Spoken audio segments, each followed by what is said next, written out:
নমস্কাৰ ষ্টুডেণ্টসকল, তোমালোকৰ কাৰণে আজি লৈ আহিছোঁ হিন্দীৰ 100% কমন কুৱেশ্যন সাখী এই চেপ্টাৰটোৰ পৰা। সাখী চেপ্টাৰৰ লেখক কোন? কবিৰ দাস।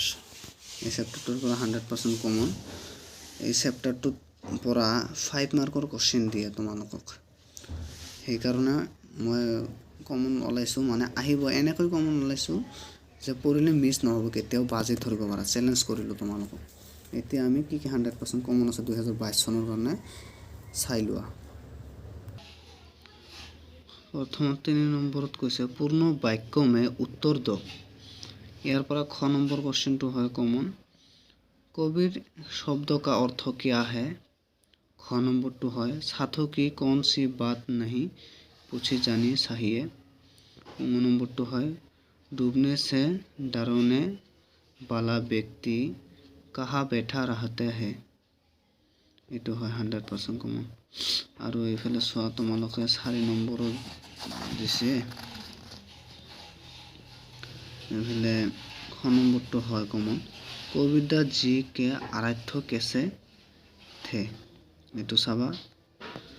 আৰু গ নম্বৰত দিছে কবিৰদাস জি কি কাব্য ভাষা কিন গুণং সে যুক্ত হে। আৰু খ নম্বৰ দিছে तेरा साई तुझ में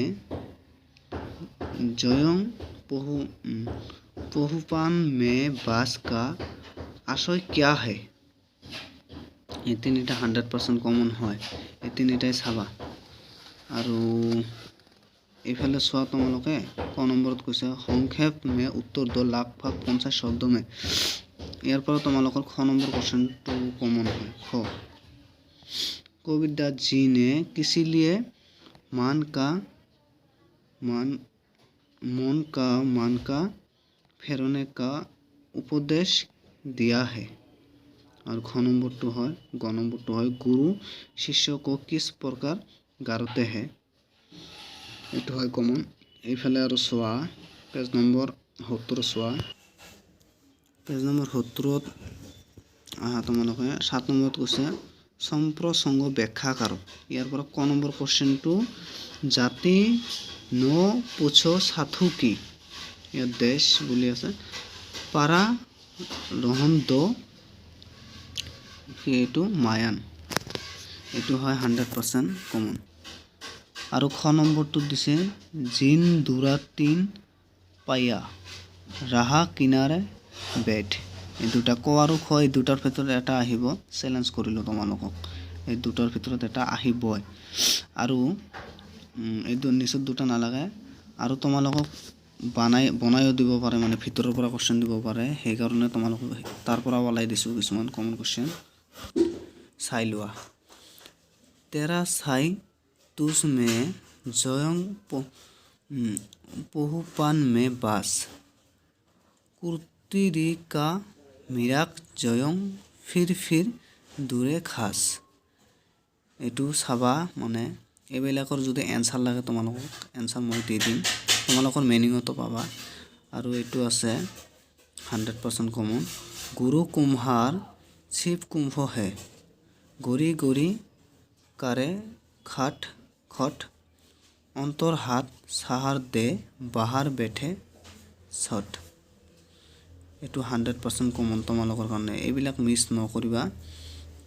লাষ্ট যেটো কমন হয় 5 মাৰ্কৰ কাৰণে পঠি পৰি পৰি জাক মোৱা পণ্ডিত ভায়ানো কয় ঢাই আখাৰ প্ৰেম কা পাৰে চ পণ্ডিত হয়। 100% কমন হয় এই কুৱেশ্যনটো। ইয়াত বহু আছে, বহু কুৱেশ্যন দি আছে, এইবিলাক গোটেইকেইটাইলে কুৱেশ্যন 5 মাৰ্কৰ। আৰু সেইফালেও আছে, মই মাত্ৰ 3টা দিছোঁ। এই 3টা তোমালোকে কেতিয়াও মিছ নকৰিবা, এই 3টা পঢ়িবা। আৰু ওইফালে 2টা দিছোঁ, এই 5টাৰ পৰাই তোমালোকৰ 2টা কুৱেশ্যন দিব, তাৰ ভিতৰত এটা লিখিব লাগে, কমন পৰিব তোমালোকক। এই 5টাই পঢ়িবা। আৰু 1 নম্বৰীয়া কুৱেশ্যন যিকেইটা আছে শ্বৰ্ট কুৱেশ্যন, ইয়াত যে শ্বৰ্ট কুৱেশ্যন দি আছে, এই শ্বৰ্ট কুৱেশ্যনকেইটা কমন পঢ়িব নালাগে, এই 5টাৰ ভিতৰত 5টাই পঢ়িবা তোমালোকক যদি আজিৰ ভিডিঅ'টো ভাল লাগে এটা লাইক কৰি দিয়া আৰু চেনেলটো ছাবস্ক্ৰাইব কৰি দিয়া। ষ্টুডেণ্ট হেল্পফুল আছাম চেনেলটো ছাবস্ক্ৰাইব কৰি দিয়া। বাই।